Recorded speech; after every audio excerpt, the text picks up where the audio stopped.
오늘은 이 히브리서 11장에 세 번째로 등장하는 이 믿음의 사람으로 소개되는 이 노아의 믿음을 살펴보고 은혜를 받고자 합니다. 이 노아는 여러분 잘 아시잖아요. 노아 모르는 사람 없을 거예요, 기독교인 중에서. 근데 우리가 알고 있는 이 노아의 이 지식 중에서, 이야기 중에서 조금 잘못 알고 있는 부분들이 있어요. 그 부분들을 오늘 제가 정확하게 설명을 드리고 같이 은혜를 받도록 하도록 하겠습니다. 자, 오늘 본문은 이 어두운 시대를 살아가며 가족을 구원했고 새 시대를 준비한 믿음의 선배 노아에 대해서 기록하고 있습니다. 여러분, 노아의 믿음은 어떤 믿음이었을까요? 쉽게 이야기하면요, 이 불가능한 명령에 순종해서 기적을 일으킨 믿음이에요. 본문에는 노아가 믿음으로 방주를 예비해서 자기 집을 구원했고 믿음을 쫓는 의의 후사가 되었다고 말합니다. 아주 쉬운 얘기 같지요. 잘하는 내용이니까 그런가 보다 얘기해요. 방주를 예비했다. 방주를 만들었다. 그래서 가족을 구원했다. 쉬운 얘기 같은데 결코 쉽지 않은 여정이었어요. 오늘 그 여정들을 살펴보면서 우리도 믿음의 사람, 노아 같은 믿음을 소유해서 미래를 준비할 수 있는 귀한 믿음의 사람들 되기를 주님의 이름으로 축원합니다. 도대체 이런 노아의 믿음은 어떤 믿음이었을까요? 첫 번째, 말씀에 근거한 믿음이었어요. 여러분, 믿음이 근거가 취약하면요, 맹목적인 믿음이 될 수 있습니다. 성경적인 믿음과 이 맹목적인 믿음의 차이가 도대체 무엇인 줄 아십니까, 여러분? 그것은 결국 믿음의 근거의 문제예요. 그런데 오늘 본문은 노아의 믿음은 하나님의 말씀에 근거하고 있었다고 증언하고 있어요. 7절 같이 한번 읽어보겠습니다. 믿음으로 노아는 아직 보이지 않는 일에 경고하심을 받았대요. 말씀을 받았다는 얘기겠죠. 믿음으로 노아는 아직 보이지 않는 일에 대해서 경고하심을 받았어요. 하나님의 말씀을, 음성을 들었다는 얘기예요. 여러분, 창세기 6장 9절에 보면요, 이 말씀을 보면 이 노아에 대한 세 가지 표현이 있어요. 아주 특징적인 세 가지 표현을 해놨어요. 6장 9절 같이 읽어보겠습니다. 이것이 노아의 족보니라. 노아는 위인이요 당대 완전한 자라. 그는 하나님과 동행하였으며. 6장 9절에 세 가지를 특징을 지어요. 첫 번째, 의인이었대요. 죄가 없었던 사람이란 얘기예요. 두 번째, 완전한 자래요. 완벽한 사람이었어요. 하나님 보시기에 완벽한 사람이었다는 거고요. 그 다음에 하나님과 동행했다고 되어 있어요. 위로운 사람, 완전한 사람, 하나님과 동행하는 사람이었다고 증언하고 있어요. 그렇기 때문에 노아는 하나님의 음성을 들을 수 있었다고 저는 생각해요. 지금도 마음이 깨끗한 사람, 의로운 사람, 완전한 사람, 하나님과 동행하는 사람은요, 하나님의 음성을 들을 수 있어요. 여러분이 그런 사람 되기를 바랍니다. 노아는 당대 위인이었고 완전한 사람이었고 위로운 사람이었어요. 그래서 그는 하나님의 세미한 음성을 들을 수 있었다는 거지요. 심판을 날리시는 그 하나님, 그 하나님의 음성이 도대체 무엇이었습니까? 창세기 6장 13절이에요. 노아가 들었던 경고가 도대체 어떤 경고였냐고요. 창세기 6장 13절이에요. 같이 읽어보겠습니다. 하나님이 노아에게 이르시되 모든 혈육 있는 자의 포악함이 땅에 가득함으로 그 끝날이 내 앞에 이르렀으니 내가 그들을 땅과 함께 멸하리라. 모든 혈육 있는 자의 포악함이 땅에 가득함으로 그 끝날이, 그들의 끝날이 내 앞에 이르렀대요. 이제 종말이라는 거지요. 심판이라는 겁니다. 내가 그들과 함께 멸하리라. 세상 심판에 대한 하나님의 음성을 들었어요. 하나님께서 세상을 심판하겠다, 그들을 벌하겠다, 이런 음성을 들었어요. 홍수가 날 징조는 전혀 없었지만 이 노아는요, 하나님이 말씀하시니 믿었어요. 물론 심판하겠다는 이 하나님의 음성을 들었지만 그 징조는 보이지 않았어요. 그럼에도 불구하고 하나님이 말씀하시니 노아는 믿었다는 거예요. 믿음은 그래요. 눈에 보이지 않고 손에 잡히지 않고 귀에 들리지 않아도요, 하나님의 말씀을 붙잡고 그 하나님의 말씀이 내게 이루어진다고 믿으면요, 그대로 이루어질 줄 믿습니다. 한 번 기도하고서 응답받지 못한다고 포기하는 사람들이 의외로 많아요. 여러분, 그건 하나님을 기만하는 행위예요. 여러분이 한 번 기도해서 응답받지 못했다고 낙심하고서요, 여러분 교회를 등한시하고 교회를 떠나가는 사람들이 있어요. 여러분 그런 사람 돼서는 안 됩니다. 여러분 그 하나님 말씀을 굳건히 믿으세요. 붙잡으세요. 눈에 보이지 않고 손에 잡히지 않고 귀에 들리지 않아도 하나님께서 내 자녀들을 축복하실 것이다. 하나님께서 내 인생을 축복하실 것이라는 믿음을 가지고 그 말씀을 붙잡고 살아가는 저와 여러분 되기를 주님의 이름으로 축원합니다. 눈에 보이는 징조가 없음에도 불구하고 노아는 그 하나님의 약속의 신실하심을 믿었다는 거예요. 분명히 그 약속의 말씀을 이루실 것이라고 그 노아는 믿었다는 겁니다. 오늘날 사람들은요, 보여주면 믿겠다고 말해요. 그러나 성경은 뭐라고 얘기하냐면요, 믿으면 보게 될 것이라고 얘기해요. 그런데 무엇에 근거해서 무엇을 믿어야 한다는 말이냐 이거지요.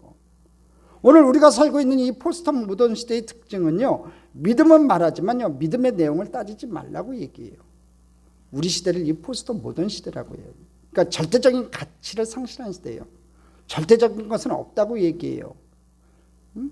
절대적인 것은 없으나 자기에게 유익한 것이라고 판단되는 아무 것이나 믿으라는 겁니다. 믿습니다가 중요하지 무엇을 믿느냐는 중요하지 않다고 생각하는 거예요. 그러니까 절대적인 가치 기준, 야훼 하나님은 우리 신앙에 있어서 기독교에 있어서 절대적인 가치 기준이라고요. 그런데 이런 절대적인 가치 기준은 없다는 거예요. 포스트 모던 시대에는요. 자기 생각, 자기 주장, 자기 계획이 중요하다는 거지요. 그러니까 믿습니다가 중요하지 무엇을 믿느냐는 중요하지 않다고 생각하는 사조예요. 여러분 과연 그럴까요? 한번 예를 들어 볼게요. 이 앞에 있는 이 컵의 물에 독이 들었다고 한번 가정을 해봅시다. 이 안에 독이 들었어요. 그럴 리는 없지만, 우리 집사람이 여기다 독 풀 리는 없지만 독이 들었다고 가정을 해보면요, 근데 저는 이 물이 저희 목을 시원케 할 것이라고 믿고 믿음으로 물을 마실 수 있어요. 그렇잖아요. 이 물을 마시면, 설교하다 목마르면 이 물을 마시면 시원할 거라고 생각할 거예요. 물 한 모금 마실게요. 아주 시원해요. 근데 이 안에 독이 있었다고 하면은 마시면 어떻게 돼요? 죽어요. 독이 들었으니까 죽었단 말이에요. 아마도 제가 죽은 후에 묘비에는 이렇게 써 있을 거예요. 그는 믿음으로 죽었다. 이렇게 써 있을 거예요. 믿음이 온전한 믿음이 되려면요, 믿음의 근거가 믿을만 해야 된다는 거예요. 여러분 그리스도인의 믿음의 근거는 여러분 하나님 말씀이에요. 하나님 말씀이 우리의 믿음의 근거가 된다는 거예요. 구약에서는 직접적으로 들려오는 말씀을 주셨고요, 신약에서는 기록된 말씀인 성경을 주시면서 이 모든 말씀은 하나님의 자신의 명예를 걸고 약속한 말씀이라고 하셨어요. 이 약속의 본질에 대해서 히브리서 6장 13절 이하에 아주 흥미로운 말씀이 있어요. 히브리서 6장 13절 같이 읽어보겠습니다. 하나님이 아브라함에게 약속하실 때 가르쳐 맹세할 자가 자기보다 더 큰 이가 없으므로 자기를 가르쳐 맹세하여. 사람들이 보통 약속을 할 때는요, 자기보다 더 큰 사람을 걸고 약속을 해요. 근데 하나님은 자기보다 더 크고 더 권위 있는 자가 없으니까 오늘 히브리서 6장 13절에 보면 자기가 자기를 걸고 약속을 했다고 말씀하고 있어요. 그래서 성경을 언약의 책, 구약과 신약이라고 하는 겁니다. 언약이에요. 하나님께서 우리 개인과 언약을 맺는 언약, 커버넌트의 말씀이에요. 그래서 바울은 믿음은 들음에서 나며 들음은 그리스도의 말씀이라고 선포하고 있어요. 그래요. 여러분 믿음은요, 자주 들어야 돼요. 하나님 말씀을 자주 듣고 하나님 말씀을 자주 봐야 돼요. 그래야지 믿음이 성장하는 거예요. 기도만 열심히 한다고 여러분 믿음 성장하지 않습니다. 믿음은요, 늘 얘기하지만 이 말씀과 기도의 양대 기둥이 있어야 돼요. 절대로 한쪽으로 치우쳐서는 안 돼요. 기도도 열심히 해야 되겠지만 여러분 말씀 생활도 열심히 해야 되는 거예요. 제가 매일 보내주는 큐티 그냥 한번 휙 보고 지나갈 수도 있어요. 그렇지만 여러분이 매일같이 여러분 그 큐티 말씀을 한번 묵상은 안 하더라도 쭉 읽어보고 내용 이렇게 은혜의 말씀 이런 거 적용한 말씀들 쭉 읽어보다 보면요, 자기도 모르는 사이에 믿음이 부쩍부쩍 자라게 되는 거예요. 말씀에 영양분이 있기 때문에, 생명이 있기 때문에 내 생명이 깊어지고 건강해지고 영적인 생활을 온전히 할 수 있는 그 힘이 그 말씀에서 나오는 거예요.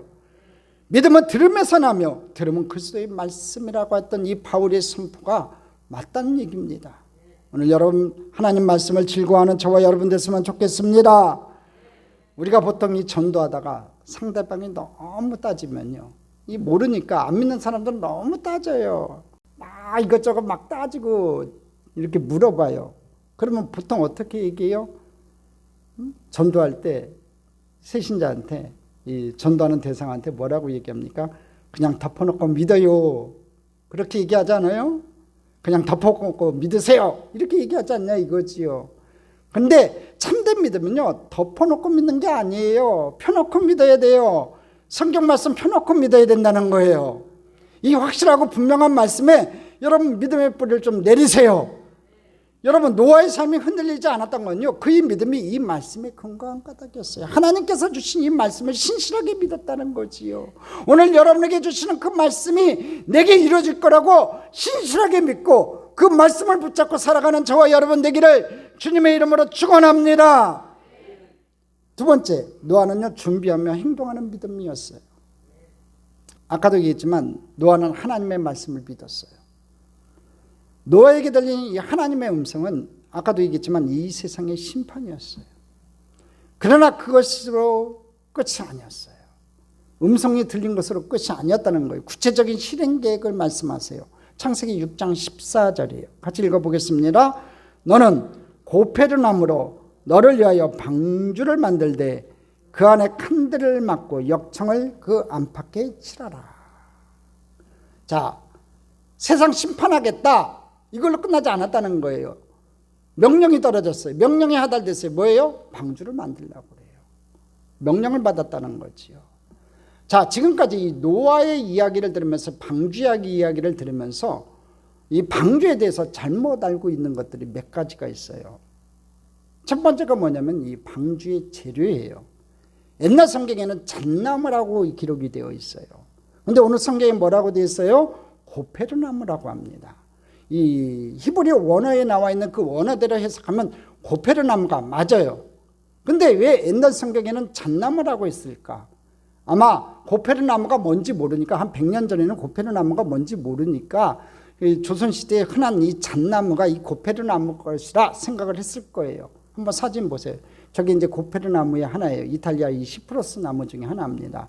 저게 단단한 나무이면서도 무게가 많이 나가지 않는 나무예요. 그러니까 잣나무는요 단단하기는 한데 무게가 많이 나가는 나무예요. 그러니까 배로 만들기는 부적합한 나무라는 거예요. 이 때문에 이 성경에서 이번에 개역 개정을 하면서 가장 잘한 것 중에 하나가 이 고페르나무로 바꾼 거예요. 옛날 성경에는 잣나무라고 되어 있거든요. 그래서 고페르나무가 맞아요. 두 번째, 이 방주를 지은 것은 여러분 어디라고 생각하세요? 여러분 지금까지 여러분 많이들 알고 있어서 산꼭대기라고 기억을 할 거예요. 그렇죠? 방주를 지은 곳, 그런 얘기 안 들어보셔서 방주를 산꼭대기에 지었다 이렇게 많이들 들었을 거 아니에요. 그렇게 생각하고 그렇게 편하게 얘기를 했어요. 목사님들도 그렇게 들었으니까 그렇게 설교를 했어요. 근데 산꼭대기는 아닌 것 같아요. 성경에 산꼭대기에 방주를 지었다, 방주를 거기에 지으라고 얘기한 적이 없어요. 아무리 뒤져봐도 이번 설교 준비하면서 아무리 뒤져봐도 방주와 관련된 산은요 나중에 홍수가 끝나고 나서 방주가 머무르는 산이 아라랏산이에요. 그러니까 이게 아라랏산이 산이 나오니까 방주 꼭대기에서 지었다 이렇게 생각을 하고 얘기를 했던 것 같아요. 근데 이 아까 나왔던 이 방주 재료로 썼던 이 고페르 나무는요 여러분 평지나 평지 조금 위에 있는 산 초입 부분에 잘 자라는 나무가 이 고페르 나무. 그러니까 산 꼭대기에서는 자라지 않는 나무가 이 고페르 나무라는 거예요. 그렇기 때문에 산 꼭대기는 아니라는 거지요. 근데 산 꼭대기에서 방주를 지어야지 은혜가 될 것 같아요. 산 꼭대기에서 지으면 얼마나 힘드냐고요. 그 산 꼭대기에서 방주를 지을 때 은혜가 넘쳐날 것 같으니까 그렇게 생각을 하고 그렇게 설교를 했던 것 같아요. 근데 성경에는 어느 구절에도 방주를 산 꼭대기에 지었다는 얘기가 없어요. 그러니까 여러분 정확하게 알고 정확하게 믿었으면 좋겠어요. 그러니까 여러분 상식을 깨는 얘기를 하더라도 정확하게 고치면 돼요. 지금부터라도 잘못 알고 있었던 거 고치면 되는 거니까. 자, 하나님께서 하나님께서 방주를 만들래요. 그럼 말씀을 믿고 가만히 있지 않았어요. 그럼 믿음으로 행동했습니다. 방주를 짓기 시작했다는 거예요. 근데 문제는 이 방주가 전혀 듣도 보도 못한 것이라는 거예요. 한 번도 듣지 못했던 거고 보지도 못했던 거예요. 사람은 누구든지 자기가 경험해 본 것은 쉽게 만들 수 있어요. 그러나 전혀 알지 못하는 물건을 만들려고 하니 얼마나 힘들겠습니까? 노아가 방주를 단 한 번이라도 상상해 본 적이 있겠습니까? 그런데도 노아는 아멘하고 행동해요. 노아가 살았던 지역이요, 내륙이에요. 바닷가하고 먼 내륙의 지역이었어요. 그러니까 배도 한 번도 못 봤을 거예요. 근데 방주를 지으라는 거예요. 한 번도 보지 못한 이 방주를 지으라고 했을 때 노아는요, 아멘해요. 순종해요. 여러분, 사람들에게 노아가 뭐라 설명했겠습니까? 여러분, 내륙에서 방주를 짓고 있는데 방주를 지으면서 뭐라고 설명을 했겠냐고요. 분명히 하나님의 심판이 임할 것이다, 이 땅에 홍수가 내릴 것이다, 그렇게 설명을 했을 거예요. 또 방주의 사이즈도 잘 모르고 또 어떻게 설명을 해야 될지 잘 몰랐을 거예요. 그러니까 듣는 사람마다 얼마나 황당했겠냐고요. 많은 사람들이 비웃고 비판했을 거예요. 정신 나갔다고 했을 거예요. 이 사람들이 비판에도 불구하고 여러분, 방주를 짓기 시작해요. 행동했다는 거지요. 자, 그럼 이 방주의 크기를 먼저 한번 살펴봅시다. 창세기 6장 15절을 보겠습니다. 같이 읽어봅니다. 내가 만들 방주는 이러하니 그 길이는 300규빗, 너비는 50규빗, 높이는 30규빗이라. 길이가 300규빗, 너비가 50규빗, 높이가 30규빗으로 기록되어 있어요. 규빗은 다시 한번 설명하지만 보통 장정의 손끝에서 이 팔꿈치까지예요. 그러면 보통 한 45cm 정도 잡아요. 그러면은 이것을 미터법으로 환산하면요, 길이가 135m, 이 넓이 폭이 23m, 높이가 14m 정도 돼요. 이 정도 넓이면요, 축구장 넓이만한 크기예요. 그리고 현재 보통 건물 5층 높이 정도 된다고 생각하면 돼요. 여러분, 설계도도 없이요, 이 정도 사이즈면요 2만 톤 규모의 5층 높이 배래요. 여러분, 노아 세 아들에게 이 지으라고 했으니 여러분 어떻겠냐는 거지요. 여러분, 노아는 아멘하고 순종했어요. 하나님의 음성을 들었으니까, 명령을 들었으니까 아멘하고 순종을 했는데, 여러분, 그 아들들, 세 아들들이 과연 순순히 말을 들었을까? 맨 처음엔 안 들었을 것 같아요. 아들들도요. 많이 양보해가지고 네 가정, 노아 가정까지 해서 세 아들 가정까지 해서 네 가정 8명이 이것을 짓는다고 칩시다. 동네 사람들이 비웃고 난리가 났을 거예요. 두 번째, 하나님은요, 배가 아닌 방주를 만들려고 그래요.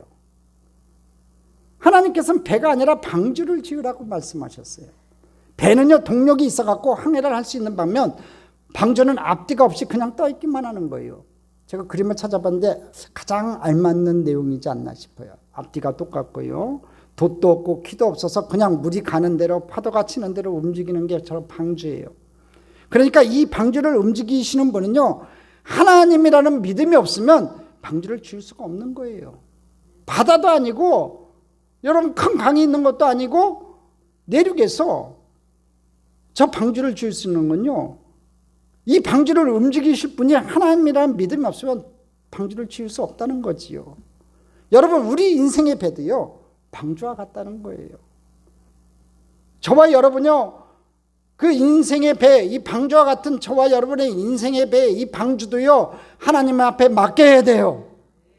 내가 움직이려고 해도 움직일 수 없는 거예요. 돛도 없고 키도 없는 게 우리 인생이라고요. 여러분, 그 방주 같은 우리 인생 하나님께 맡기며 살아가는 저와 여러분 되기를 주님의 이름으로 축원합니다. 사람들이 막 웃었을 거예요.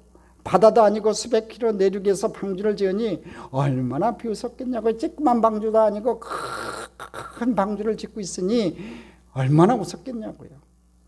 그럼에도 노아는 끝까지 하나님의 말씀과 그 음성을 의심하지 않고 믿고 방주를 지었어요. 행동했다는 거지요. 세 번째, 여러분, 방주 지은 기간을 좀 살펴봐야 돼요. 우리는 지금까지 이 방주 지은 기간이 120년이라고 알고 있어요. 여러분 혹시라도 아시는 분들은 120년으로 알고 있지 않아요? 근데 이거 120년이라는 단어가 성경에 나와 있지 않아요. 홍수 후에 그들의 생명이 120년이었더라 하고 이제 창세기에 나와요. 그러니까 그 말씀 때문에 그런지 몰라도 노아가 방주를 지은 기간이 120년이라고 추측을 하고 성도들한테 또 그렇게 설교를 해요. 목사님들이. 왜 그러냐면 120년 동안 지어야지 노아가 그 모진 핍박과 모진 비판에도 불구하고 열심히 지었다. 그런 의도에서 설교를 그렇게 했던 것 같아요. 근데요, 성경에는 노아가 방주를 지은 정확한 기간을 명시해 놓고 있지 않아요. 근데 성경 말씀들을 잘 살펴보면요, 추측할 수 있어요. 여러분, 노아가 600세에 방주가 완성됐다고 성경은 증언해요. 창세기 7장 6절이에요. 같이 읽어봅니다. 홍수가 땅에 있을 때에 노아가 600세라. 그러니까 600세, 홍수 나기 전에 최소한 방주는 완성이 됐다는 거예요. 600세에 완성이 됐다는 거예요. 맥시멈으로. 그 다음에 창세기 6장 18절 한번 읽어보겠습니다. 그러나 너와는 내가 내 언약을 세우리니 너는 내 아들들과 내 아내와 내 며느리들과 함께 그 방주로 들어가고. 방주의 계시가 나올 때요, 이 말씀은요, 이미 새 아들이 장가를 간 후라는 것을 알려주고 있어요. 그렇죠? 잘 보세요. 여러분, 내 아들들과 내 아내와 내 며느리들과. 그러니까 이 홍수가 날 때 이미 벌써 새 아들이 장가를 간 후라는 거지요. 노아가 새 아들을 낳은 것은요, 성경에 보니까 500세 된 후라고 적혀 있어요. 성경에. 창세기 5장 32절 볼까요? 같이 읽어보겠습니다. 노아는 500세 된 후에 셈과 함과 야벳을 낳았더라. 500살 이후에 셈과 함과 야벳을 낳았다는 거예요. 실제로 그럼 방주를 지은 기간을 한번 생각해 봅시다. 방주가 완성된 게 600세니까 노아가 셈을 낳은 500세를 기준으로 볼 때 100년이 못 된다는 거지요. 노아 600세에서 500세를 빼면 100년이에요. 노아의 세 아들이 결혼한 연수를 여러분 고려하면요, 훨씬 짧아지는 걸 알 수 있어요. 아들을 빠르게 연년생으로 낳았다 하더라도요, 노아 600세부터 3년이 더 걸렸어요. 1년마다 하나씩 낳았다 하더라도요. 또 결혼해서 자부를 얻으려면 아들의 나이가 최소한 15살은 넘어야 되지 않겠어요? 이것을 고려해 볼 때 방주를 지은 기간은요, 어림잡아 70년에서 80년이 될 것이라고 추측해요. 그래요. 크게 잡아서 80년이라고 방주를 지었다고 한번 생각을 해봅시다. 결론을 내려봅시다. 이렇게 추측을 하는 거예요. 정확하게 몇 년이라고 나와 있지 않지만 최소 70년에서 80년 사이가 걸렸을 거라는 거예요. 이 80년이라는 세월도요, 여러분 긴 세월이에요. 이 긴 세월 동안 눈에 보이지 않아요. 홍수가 날 증거가 보이지 않아요. 그럼에도 불구하고 이 노아는 의심하지 않고 순종했다는 거지요. 행동으로 옮겨서 방주를 짓고 있었다는 겁니다. 노아는 다가오는 이 심판에 대한 하나님의 말씀을 믿음으로 받았기 때문에 여러 가지 행하기 어려운 상황임에도 불구하고 이제 방주를 짓는 준비를 행동으로 시작했다는 거예요. 여기서 우리는 이 믿음과 행위의 완벽한 조화를 볼 수 있어요. 여러분, 믿음과 행위는요, 결코 모순하는 것이 아니에요. 믿음이 뿌리라면 행위는 열매라고 할 수 있어요. 믿음이 행위를 낳는다는 거지요. 여러분이 예수님을 믿는다면요, 여러분의 행위가 믿음에 근거한 행위가 나와야 돼요. 할렐루야. 진짜로 하나님을 믿는다면요, 그 하나님을 믿는 행위들이 우리 삶 가운데 드러나야 된다는 겁니다. 이 행위로 노아는 새 시대를 위한 준비를 할 수 있었다는 거죠. 노아는 하나님을 믿었기 때문에 사람들이 아무리 비방하고 비웃어도 그 80년 동안, 장장 그 긴 80년 동안 이 방주를 지을 수 있었다는 거지요. 이 노아의 믿음은 준비하는 믿음이었어요. 동일한 성경적 믿음을 가지고 살면서 어떤 사람은 매우 역동적인 인생을 살아가는데 어떤 사람은 그렇지 못해요.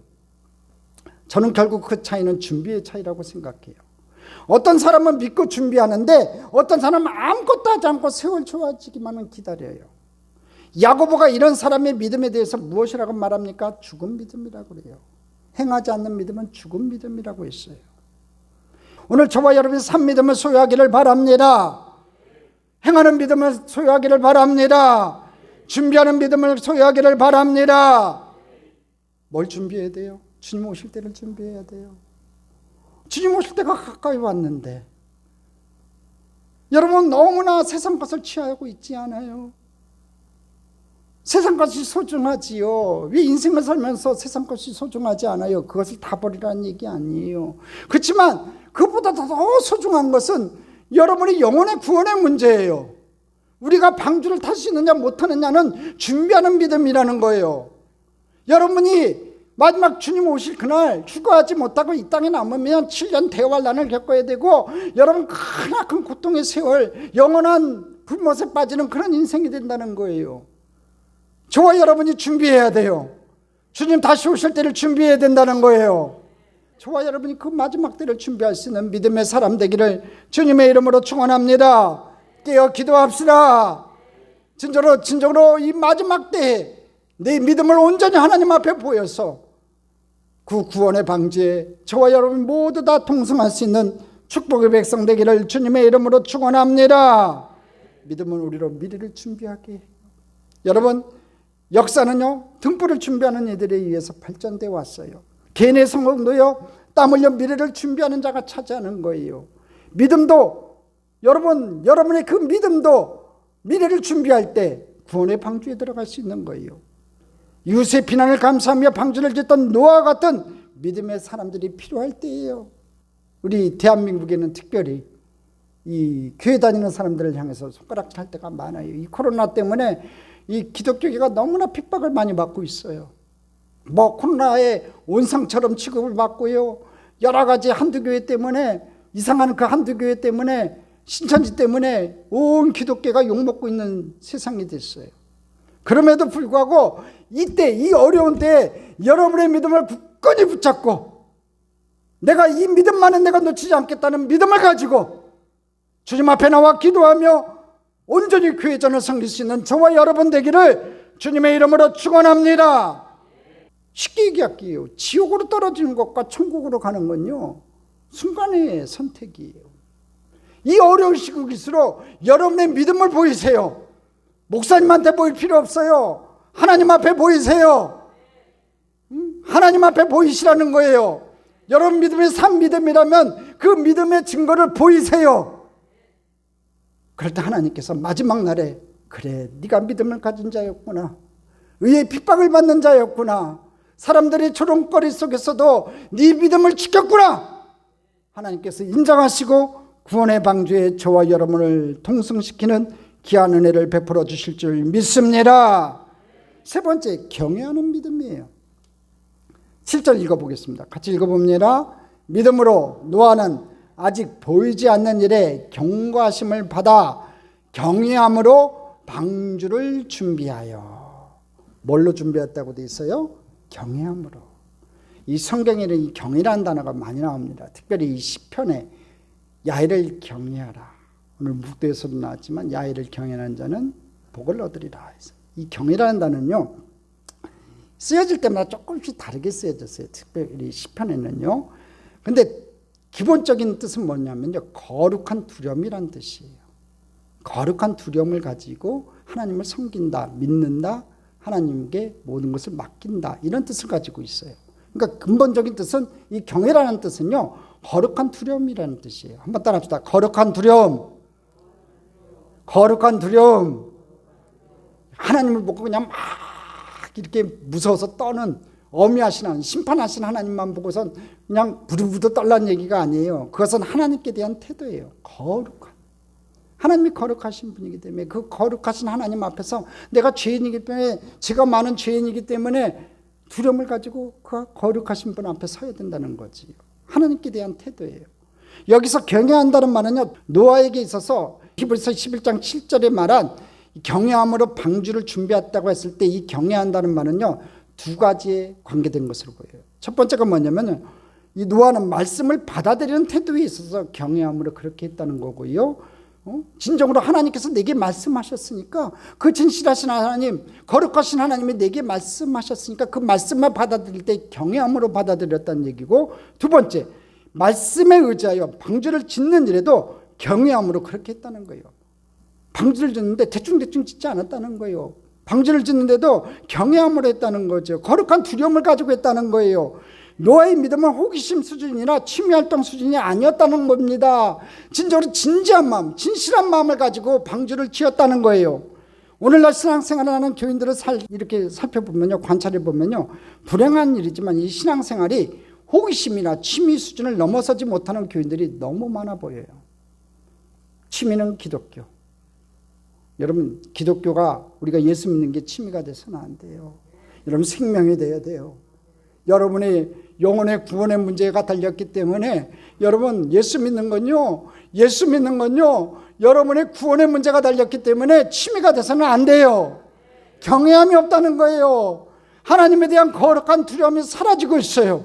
우리가 하나님 앞에 나올 때마다 이 거룩한 두려움을 가지고 하나님 앞에 나와 진실된 그 하나님을 만나는 저와 여러분 되기를 주님의 이름으로 축원합니다.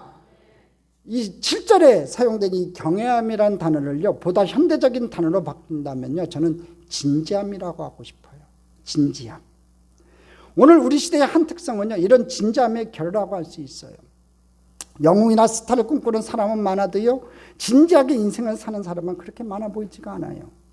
저는 결국 이 진지함의 결혼은 현대인이 하나님을 떠난 때문이라고 저는 생각해요.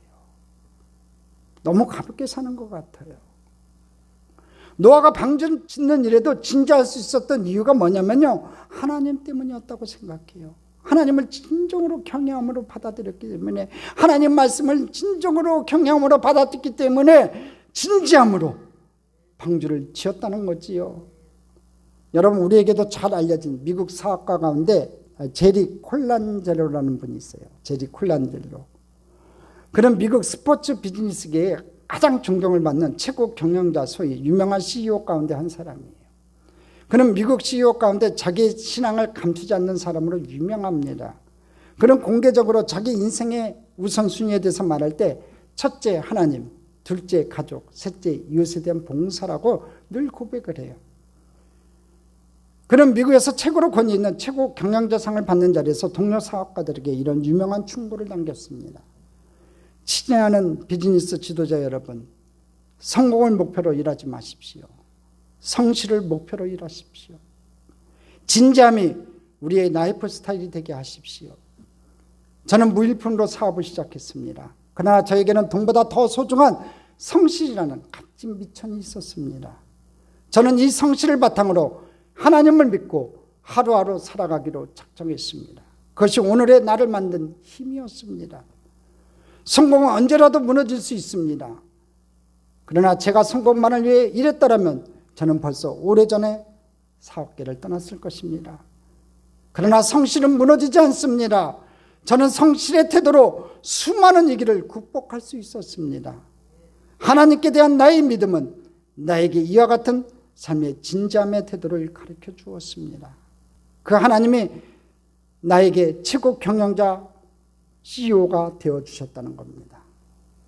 그래요, 진지함, 삶에 대한 진지함. 하나님이 있었기 때문에 진지하게 살아갈 수 있었다는 거예요. 여러분도 진짜로 하나님이 여러분과 함께 하신다면 어느 곳에 계시든 간에 진지함으로 최선을 다해서 성실로 살아갈 수 있는 축복의 백성이 되기를 주님의 이름으로 축원합니다. 여러분 생각해 보세요. 방주 짓는 이 뭐 중요해요? 사람들이 비웃었을 거라고 했잖아요.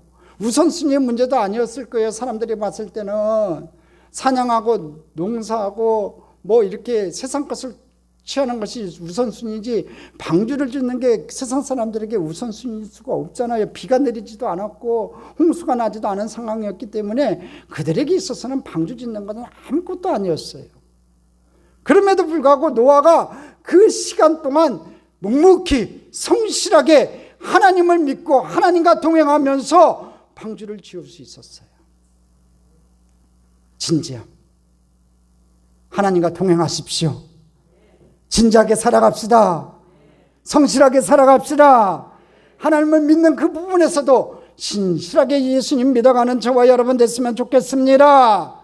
두 번째, 이 경외함이라는 단어는요, 이 경외함으로 이 순종함은 능력이 되는 것 같아요. 7절을 다시 한번 읽어보겠습니다.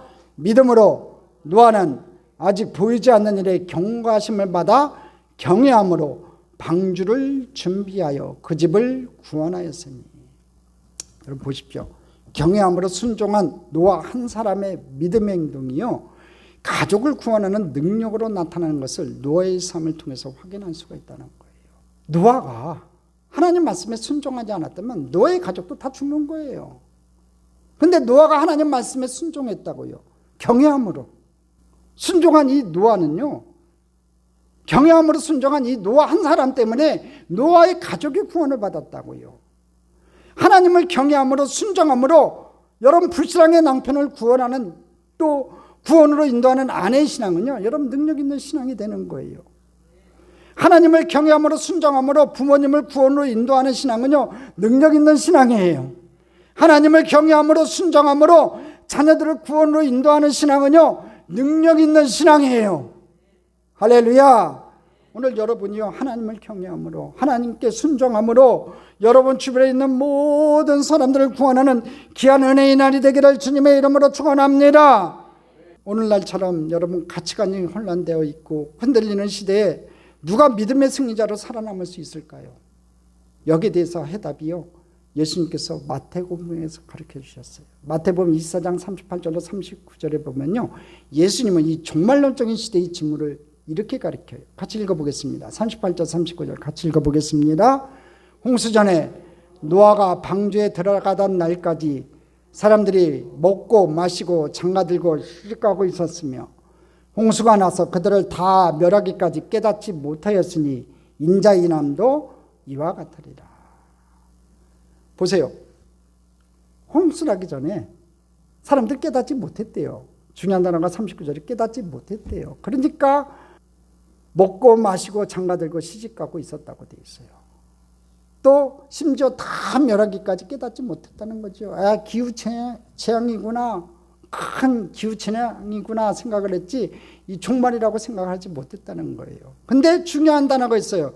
인자의 임함도 이와 같으리라. 주님께서 다시 오실 그날도 이와 같을 거라는 거예요. 세상 사람들은 깨닫지 못한다는 거지요. 이 혼란하고 부패한 시대 정신을 이기는 사람들, 그들은 노아처럼 어두운 세상에서도 하나님의 약속을 믿고 경외함으로 순종함으로 이 종말의 시대를 준비하며 살아가며 진지하게 미래를 준비하며 사는 사람들이라는 거예요. 그걸 우리에게 지금 가르쳐 주는 거예요. 홍수 시대 다 죽었어요. 근데 노아 가족만 살았잖아요. 노아가 경외함으로 순종함으로 그 홍수의 말세의 심판을 준비했듯이 오늘 저와 여러분도 이 마지막 종말의 때를 준비할 수 있는 저와 여러분 됐으면 좋겠습니다. 우리 노아처럼 한 시대의 징후를 읽고 미래를 준비할 줄 아는 믿음의 사람들이 되어야 돼요. 진짜 그렇게 돼야 돼요.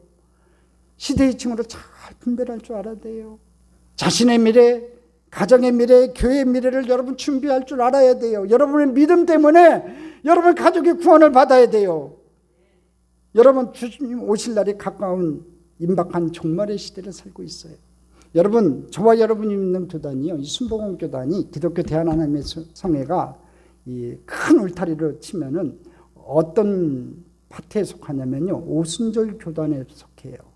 오순절 교단. 여러분, 오순절 교단의 특징이 뭐냐면요, 교파의 특징이 뭐냐면요, 임박한 종말 신앙이에요. 주님이 속해 오신다는 거예요. 우리 기독교 대한하나님의 성의 순복음 신앙도 마찬가지예요. 임박한 종말 신앙을 믿어요. 주님께서 속해 오신다는 거예요. 언제 오실지 모르지만 그 주님의 오심이 임박했다고 믿는 신앙이에요. 그게 또 사실이고요. 오늘 저와 여러분, 이 임박한 종말의 시대를 살아갈 때 여러분의 믿음이 하나님 앞에 경외함으로, 진지함으로, 신실함으로 준비할 수 있는 믿음의 사람 되기를 바랍니다. 여러분 때문에 여러분의 가족이 구원을 받고 온 식구들이 구원받아 여러분이 진정으로 기쁨을 누릴 수 있는 축복의 사람들 되기를 주님의 이름으로 축원합니다. 특별히 이 어린 자녀들을 위해서 여러분 기도해 주세요. 자녀들을 믿음으로 키우는 일이요, 바로 민족의 내일을 위한 방주를 준비하는 일이에요. 먼 훗날 우리 교회 후배들이, 우리 선배들은 믿음으로 다음 세대를 위한 책임을 기꺼이 다 감당했다고 말할 수 있어야 돼요. 저와 여러분이 구원의 방주를 준비해야 돼요. 구원의 방주를 같이 지을 수 있어야 돼요. 여러분 생각해 보세요. 우리 참조원께서 같이 신앙생활했는데 주님 다시 오실 날 믿음의 사람들은 다 휴가에서 하나님 존전 앞에서 7년 혼인잔치에 참여하는데, 여러분 자녀들이, 여러분의 남편이, 여러분 믿는 형제간이 구원받지 못해서 이 땅에서 고통받고 영원한 불못에 빠진다고 생각하면 얼마나 안타깝겠냐고요. 세월을 아끼세요. 남은 세월 동안 진정으로 임박한 그 주님의 오실 날을 준비하면서 얼마 남지 않는 그 시간에 구원의 날을, 그 방주에 들어갈 수 있는 것을 준비하는 믿음의 사람들 다 되기를 주님의 이름으로 축원합니다. 그래서 성경이 노아에 대해서 기록했듯이 먼 훗날 우리 교회 후손들이 믿음으로 우리의 선배들은 아직 보지 못하는 미래를 위하여 방주를 예비하고 다음 세대들을 구원하고 믿음을 따르는 위의 상속자가 되었다고 증언될 수 있기를 주님의 이름으로 축원합니다. 축원합니다. 축원합니다.